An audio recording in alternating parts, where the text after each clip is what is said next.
abaixo do que custa esse time. Então, assim, uma coisa que assim, para mim não tá descendo.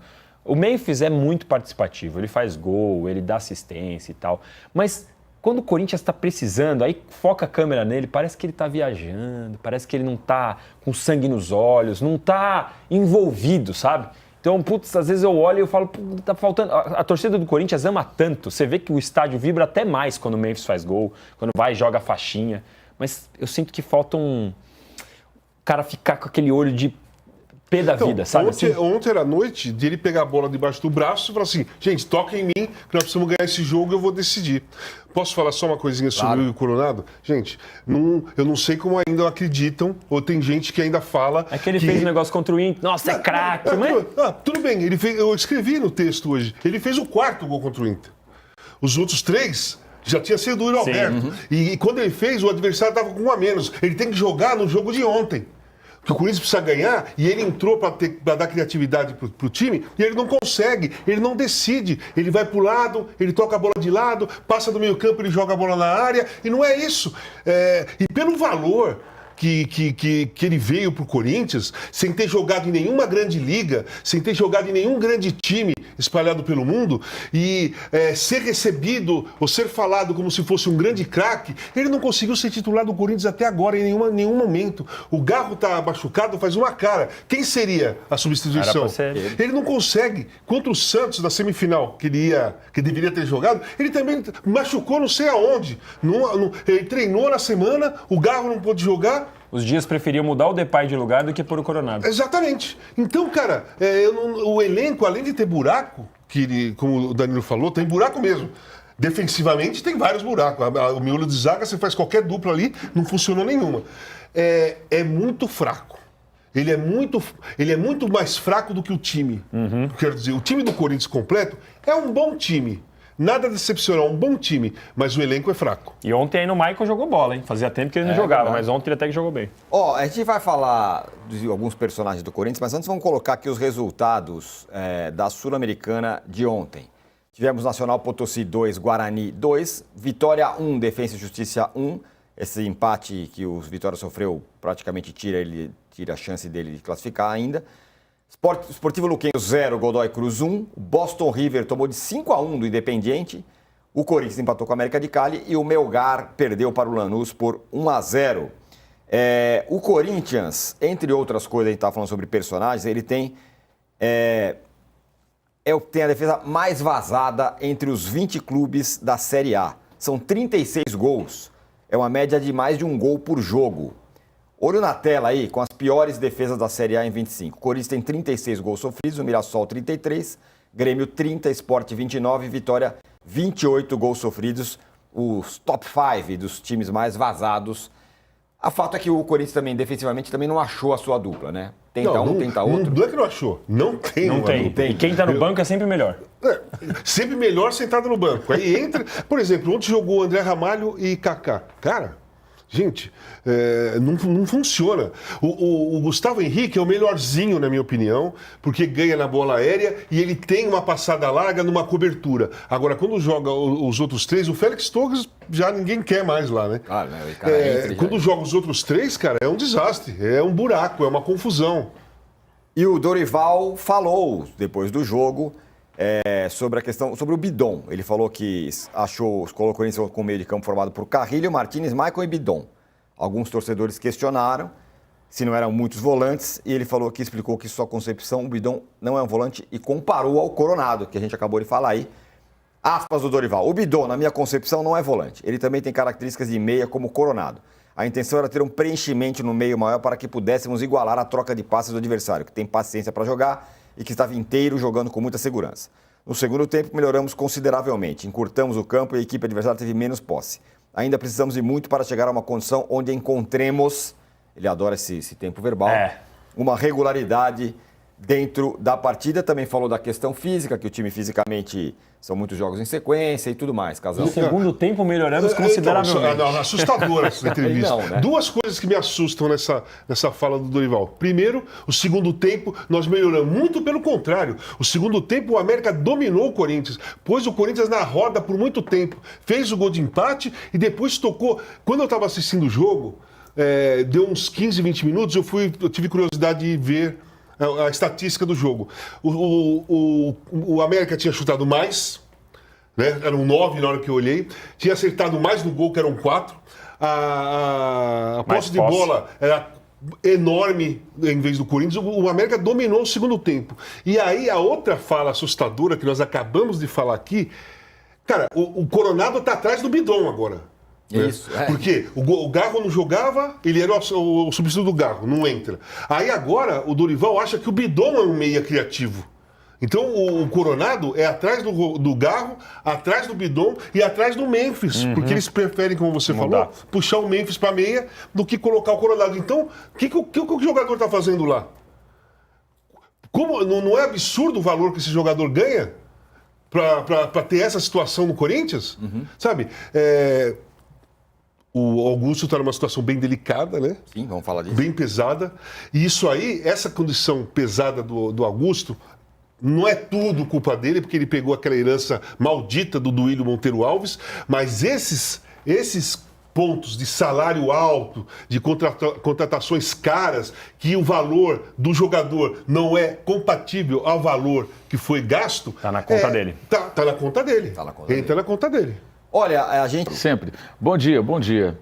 Eu acho que o Memphis é meio pecho frio.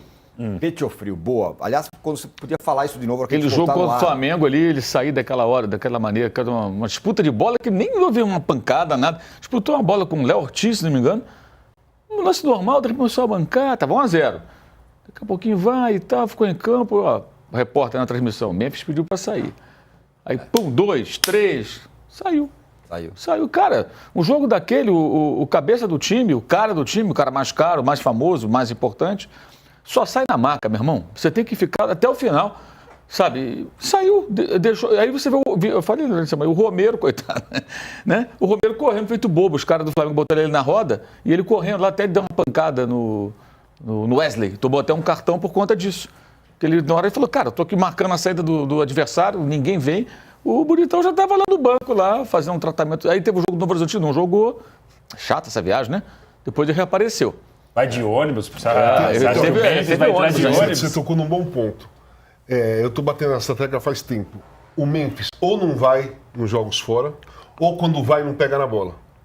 Tanto que o Corinthians não ganha fora de casa. Tanto que não foi em Novo Horizonte, mas jogou contra o Inter. Jogou ontem. Agora é Mirassol domingo. Final de semana é Mirassol, lá em Mirassol. Sim. Difícil o jogo, um calor danado. É à tarde, se não me engano, o sábado ou domingo à tarde. Sim. Vamos ver se o Memphis vai lá para Mirassol jogar, porque ele tem que ir jogar e ter personalidade e assumir o peso que dão para ele. Né? O valor que ele ganha, ele tem que assumir a responsabilidade. Não tem, sim, Mauro? Claro. Não tem? Claro. Se o cara de falar assim, pego a bola, toca em mim, eu vou segurar, vou fazer... Cara, ele não faz isso. O desempenho dele nunca pode ser o mesmo de outros jogadores que compõem o elenco. Ele é a estrela, é o cara mais caro, mais famoso. Tem que justificar, né? O ator principal do filme tem que fazer. É o cara que dá bilheteria. Que atrai bilheteria. Ele não pode ser ofuscado e que faz você sair coadjuvante. do cinema falando, porra, hoje o cara realmente. Ele é o ator principal desse filme. A gente vai voltar na TV e vamos retomar esse tema do Memphis, que é um bom tema, né? Porque estamos voltando, hein?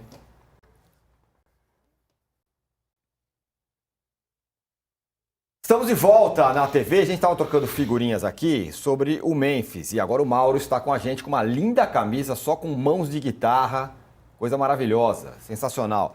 E a gente estava falando sobre o Memphis, né, que ontem também não jogou muito e não sei o que e tal, apesar de ter feito gol, né, e aí o Mauro cunhou a expressão, eu acho o Memphis meio pecho frio. Explica aí, Mauro. Pecho frio é a expressão que os argentinos, os vizinhos aqui sul-americanos usam para o jogador meio sem sangue, que nem sempre é tão raçudo, que na hora do jogo que está pegando você muitas vezes não pode contar com ele. Fazer um contraponto. O time da Inter de Milão É o contrário do time peito frio, entendeu? É bem o contrário. É o time que tem huevos, né? Como se dizem também. É isso. Eu acho que às vezes falta ao Memphis isso. Um pouco mais de sangue. Ser um líder, né? Um líder não só técnico, um líder de alma, né? Dentro do campo, o jogador que o outro jogador olha para ele e fala, pô, o cara ganha uma fortuna, é famosão. matando, né? Olha como ele se mata, olha como ele está se entregando. Porra, não tem essa pegada, não. Bom, isso no Corinthians é quase como uma obrigação. É a cartilha do Corinthians. O jogador tem que ser... Isso faz parte do DNA do Corinthians desde quando o Corinthians foi fundado. Tanto que você olha para trás, claro, para mim, o Rivelino é o maior jogador da história do Corinthians. Você teve o Palhinha, eu sou fã do Palhinha pra caramba, gostava de Sócrates e Palhinha, Zenon, Neto, vários jogadores, né, que são considerados grandes ídolos técnicos. Mas quando você fala Corinthians, para mim, na minha cabeça, vem o Zé Maria. Que para mim o Zé Maria representa a raça do Corinthians. Quem é outro jogador que é super valorizado no Corinthians por toda a torcida, independentemente de geração? Birubiru. Por quê? A entrega do Birubiru era muito grande. Ele nunca era manchete de jornal. Ralf. Pois é, o Biro nunca era a manchete do jornal. Raramente era o melhor em campo, porque apareciam os outros que faziam gols. Né? Porque o gol... Agora... Quando você pega para a história do Corinthians, você vai pegar lá atrás, para a torcida, tem muito cara que foi campeão, que fez gol, que não é tão representativo como é o Birubiru, como é o Zé Maria e como são tantos outros, Ralf mais para frente. Enfim, o Corinthians é isso. Aí você pega por que o Rivelino saiu do Corinthians na época lá? Para quem não lembra, perdeu a final de 74 para o Palmeiras. A reclamação foi, ele... Não teve a entrega que deveria. Era o melhor jogador do Corinthians, era o craque do Corinthians e não assumiu a responsabilidade naquela final. Eu discordo, mas foi isso que foi falado. Ele saiu pro Fluminense. É o caso do Memphis, eu concordo com o Mauro. O Memphis ontem, naquele jogo que precisava ganhar de qualquer jeito, estava 1-0, pega a bola debaixo do braço, toca em mim, aparece para jogar, divide, corre, que os outros vão correr também. Porque ele vai incentivar. Pela projeção que ele tem, pela história que ele tem, se ele se mata, os outros se matam também. E eu não vejo isso nele. Não vejo liderança. Você falou de liderança, somos de liderança aqui. Ele não é líder. Isso, né, Danilo? Não tem a ver com você pegar as estatísticas e falar, não, esse cara deu não sei quantos passos para gol, esse cara, toda vez que ele faz gol, o time ganha, sei lá. As estatísticas todas que você pode entender que o cara é um jogador importante. Mas é mais do que isso, é uma outra coisa. Né? É algo até que às vezes os números não mostram, sabe? Porque, como você disse, se você olhar a estatística pura do Memphis, ela não é ruim. Ela tem participação em gol, assistência. No ano passado, na reta final, ele participou para salvar o Corinthians da queda do rebaixamento. Mas é algo a mais, é algo de espírito, é até um pouco subjetivo. Pode ser que tenha torcedor que está assistindo a gente e está falando, esses caras estão malucos. Mas é algo assim que você olha e você vê no jogo e você sente a diferença. É o que o Mauro disse sobre o Romero, por exemplo. O Romero é um cara abaixo tecnicamente do Memphis, mas quando ele entra, você vê ele dando carrinho no escanteio, ele batendo a cabeça na trave, ele vai, ele corre, ele volta. É o cara que tem uma alma, parece que entende o jogo. O Memphis não. O Memphis fez o gol ontem, comemora, joga lá a faixinha, bate no peito e tal. E aí do nada corta a câmera pra ele tá tipo com a mão na cintura, olhando pro céu, aí ele olha pra arquibancada. Teve um jogo do Palmeiras e do Corinthians tocaram, ele tava olhando por nada, a bola bate na perna dele. 2-0. Em Barueri, a bola bate na perna, ele não estava olhando para a bola. Então, não sei, é o cara que de repente desliga do jogo, sabe assim? E é o cara que, para mim, deveria ser isso, o exemplo, a referência em campo. Então, a gente está falando agora do Bidon, por exemplo. Imagina o Bidon tá ali jogando no meio, de repente olha o Memphis, tá a bunda no chão, carrinho, corre, levanta, camiseta suja, mas não. Pode ver, o Memphis está sempre tranquilo, sempre na paz. Teve uma vez que eu não lembro qual jogo que foi no Paulista, mas ele deu um carrinho. A hora que ele deu o carrinho, a Neoquímica tremeu de um jeito que quase que tremeu a televisão na minha casa. Assim, o negócio... Porque ele deu o carrinho ali, eu falei, putz, o cara entendeu que é o Corinthians. Mas não, foi um lance isolado. Mas isso tudo seria secundário se ele decidisse jogos e mostrasse um futebol compatível com quanto ele custa. Claro. Esse é o ponto. Perfeito. A gente passa a discutir o comportamento do jogador com relação à raça, essas coisas, porque ele tecnicamente não resolve jogo grande. Não decidiu nenhum jogo grande. Ontem era um jogo importante. Eu não concordo com quem minimiza a importância sul-americana. É claro que a Sul-Libertadores é melhor, mas importante. Mas quem viu ontem a presença da torcida do América, vê como a competição é tratada com importância por todo mundo. Só no Brasil que tem essa coisa blasé de falar mal da Sul-Americana. Você está na Sul-Americana, é um torneio internacional, é o que você tem, amigo. O Chelsea, na Europa, está jogando a Conference, que é a terceira. Eles criaram essa competição há 3 anos. E pode ser o primeiro clube a ganhar as 3, né? Que já ganhou 2 Champions, 2 vezes a Liga Europa e possivelmente vai ganhar a Conference também. Os caras vão comemorar. Não vai uma chama, vão comemorar. Né? Então não dá para. Ainda mais quem comemora tanto o Campeonato Paulista vai dizer que a Sul-Americana não vale nada, não tem cabimento. Então era um jogo importante. E para o Dorival, mais ainda. O Dorival no Flamengo e no São Paulo priorizou mata-mata. No Flamengo ele ganhou os 2, no São Paulo ele foi à semifinal de um e ganhou o outro. E o brasileiro ele abandonou praticamente das 2 vezes. Não correu atrás do líder que era o Palmeiras quando estava no Flamengo em algumas ocasiões, colocando até time reserva contra o próprio Palmeiras. E no São Paulo ele só foi ganhar um jogo fora de casa na penúltima rodada. Para mim parece óbvio que pelo retrospecto o Dorival ia priorizar o quê? Os 2 mata-mata. Um deles está indo para o saco, está indo para o espaço, que é esse da Sul-Americana. Então o jogo era grande. Aí ele faz 1-0 e fala, será que vai ser hoje? Vai botar o jogo no bolso? Não, não foi. O jogo foi mudando, a América no primeiro tempo quase empatou, começou a controlar o jogo, fez o gol no começo do segundo. É um time que é menos agressivo do que poderia, né? Mas o jogo do empate não foi injusto. E o América queria empatar, para o América estava bom, o empate estava razoável. Ele está pensando que vai resolver as coisas dele lá contra o Huracan em casa. Né? Joga 2 em casa. E a presença da torcida do América no estádio ontem mostra como a competição é tratada com relevância. Estava lotado o setor visitante. Eu tive 2 semanas atrás em Buenos Aires e fui no jogo Huracan e América. E estava cheio também o setor visitante. E Cali fica longe, hein? Não é perto, fica não. Longe, verdade. Fica longe. Se você vir de ônibus, dá 5 dias de viagem. Se você vir de avião, tem que fazer conexão não sei aonde e tal. Não tem voo direto, não. E tinha muita gente, cara. Aí você vê como, aqui nos países vizinhos, a competição é tratada com respeito e com relevância. E a torcida do Corinthians tratou como tal. Tanto que ela foi ao estádio. Então, num jogo desses, era mais uma chance. Aí, Memphis, resolve aí. Cara, fez um gol. Foi só um trailer do filme, né? Não aconteceu mais nada. A importância é que a impressão é que às vezes o Memphis olha e fala, eu sou maior do que isso aqui, sabe? Eu tenho essa impressão. Que ele tá meio assim. Ele depois fez lista para técnico, ele tem o contrato maior, então às vezes parece que ele tá. E só para não deixar passar, tá? A gente falou tudo isso do Corinthians e tal. Agora, irritante a cera do América de Cali, que já é uma tradição na competição. Nossa. E mais ainda, ontem eu não vi o juiz abrir contagem uma vez, quando o goleiro estava com a bola na mão, nos 8 segundos. Toda hora o goleiro caindo, e aí vai 5 minutos de acréscimo. Assim, é uma coisa que a gente já sabe. A gente já sabe que vai acontecer, acontece com o argentino, com o uruguai, colombiano, mas isso é irritante. E nós fazemos a mesma coisa. Sim, com o brasileiro também, sim. Eu até acho que deveriam instituir o troféu Everson. Para o goleiro que mais. Não, seria um justo troféu. Ele é o concurso. Né? O Everson é impressionante. É impressionante. Se o Everson fosse o Sonner, ele teria se machucado já na primeira defesa milagrosa. Aí já... A gente falou um pouco antes também sobre... o Danilo falou, né? Que é difícil você passar pano para o que o Corinthians fez de ruim. Foi campeão paulista, muito legal e tal. Afinal, é a 3ª maior folha salarial do país. Então ele caiu fora da Libertadores, na pré-Libertadores, agora está aí... A 3ª do Brasil e a maior da Sul-Americana, a gente tem que lembrar disso. Está por um fio na Sul-Americana, deveria ter um pouco Só mais... que é o seguinte, a terceira folha, a terceira maior folha salarial do futebol brasileiro, a primeira da América do Sul, mas os jogadores não são compatíveis com o valor. Esse é o que não dá para analisar um time se ele é bom pelo tamanho da folha salarial. Alguns dá. Dá para analisar a qualidade do trabalho da diretoria. O Flamengo dá. Você olha a folha salarial do Flamengo, você olha os jogadores que o Flamengo tem, você fala, pô, são jogadores compatíveis, alguns talvez ganhem muito mais do que mereciam, mas são compatíveis. Agora você pega o Corinthians não é compatível.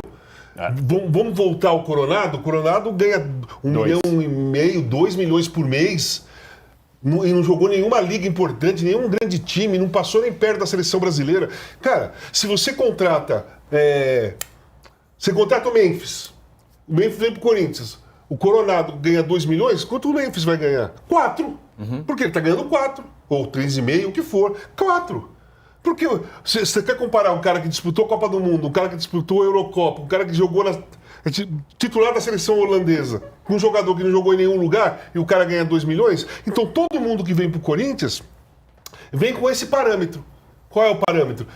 Tenho que ganhar de 800 mil para cima, de 700 mil para cima. Qualquer jogador. Então, a folha salarial do Corinthians, ela é inflacionada, porque ela não tem relação com o valor individual dos jogadores. Perfeito. Olha, e por falar em inflação,